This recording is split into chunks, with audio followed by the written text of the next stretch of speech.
A Blockbuster IPO China ride-hailing giant Didi going public today, priced at $14 a share, opened at $16.65, and we can pull up a chart here. Shares closed just above $14 a share at $14.20, up just around 1.5%. So you see that investor enthusiasm cooling just a bit as the day went on. We want to talk about this with Howard Yu. He's Lego Professor of Management and Innovation at IMD Business School. And Howard, I guess, what's your takeaway on today's big debut? Because I think there's a lot of hype going into this IPO, but shares only closing up 1.5%. I guess you can view it. It could be a bit of a disappointment. Yeah, I mean, no doubt this is one of the most highly anticipated IPO of all time. And I think it underscores two things. Ride-hailing as a sector is really turbulent. The path towards profitability remain unclear. And in the case of Didi, no doubt is the king in ride-hailing in China. And yet the politics behind and the increased scrutiny of tech giant in China casts a long shadow to a very promising company. So, and we want to point out to the people watching that you've written about this most recently in Forbes. But you also point out in that article that Uber, I mean, if we're looking at Didi as the Uber of China, guess who is invested in Didi?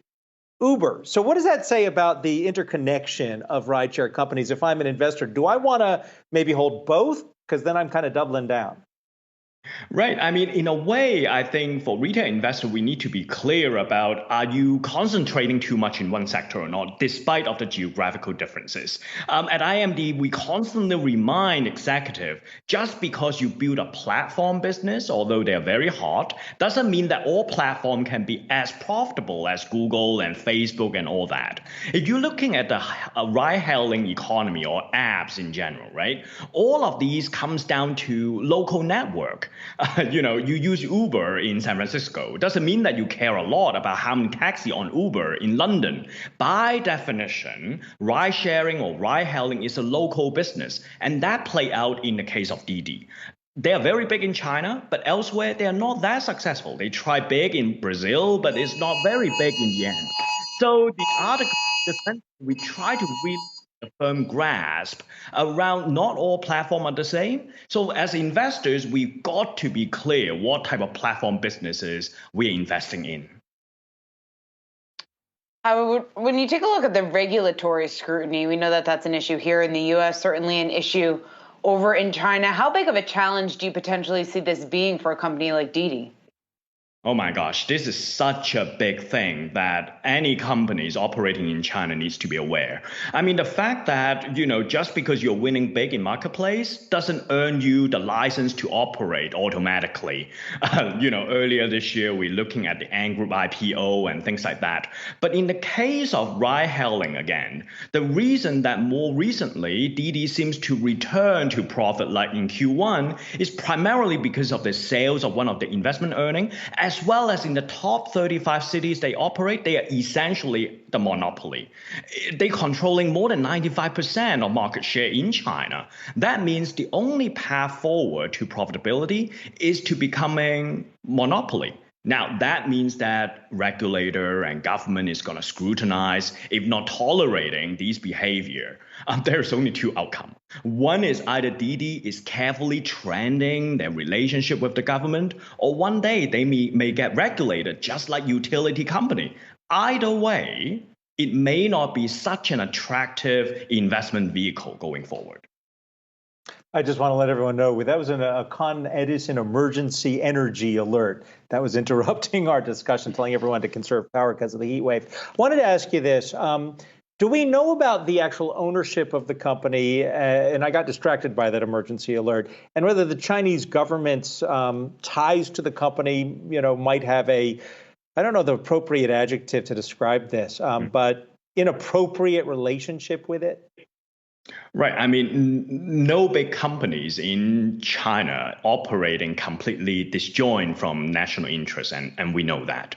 The key area here is to thinking about is the kind of businesses they're in would have an implication in foreign national security.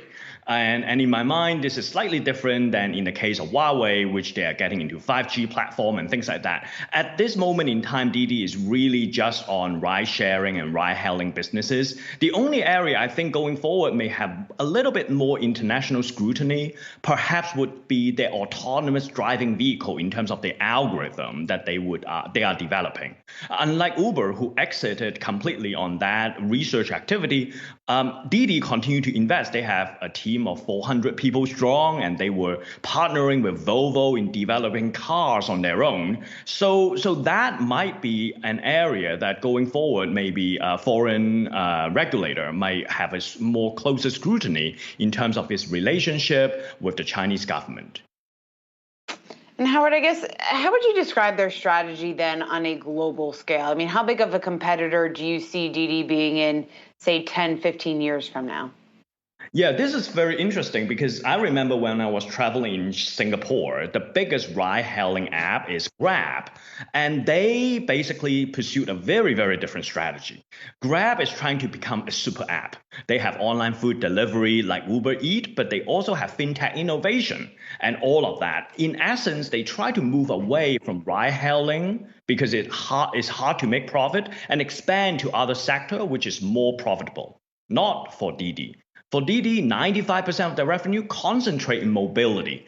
And that's normal because in China, if you're talking about fintech, you cannot win against Alibaba. If you're going for food delivery, you cannot win against Meituan. So in such a competitive landscape, Didi have no choice but to focus at their core business. So going forward, what does it mean? It probably need to go for international expansion in ride-hailing with the sort of autonomous vehicle algo to drive the cost down. But they would, I predict, continue to focus on mobility because of the market situation and the dynamic they were operating in China. Howard Yu, great to get your perspective on this. Lego Professor of Management and Innovation at IMD Business School. Thanks so much for taking the time.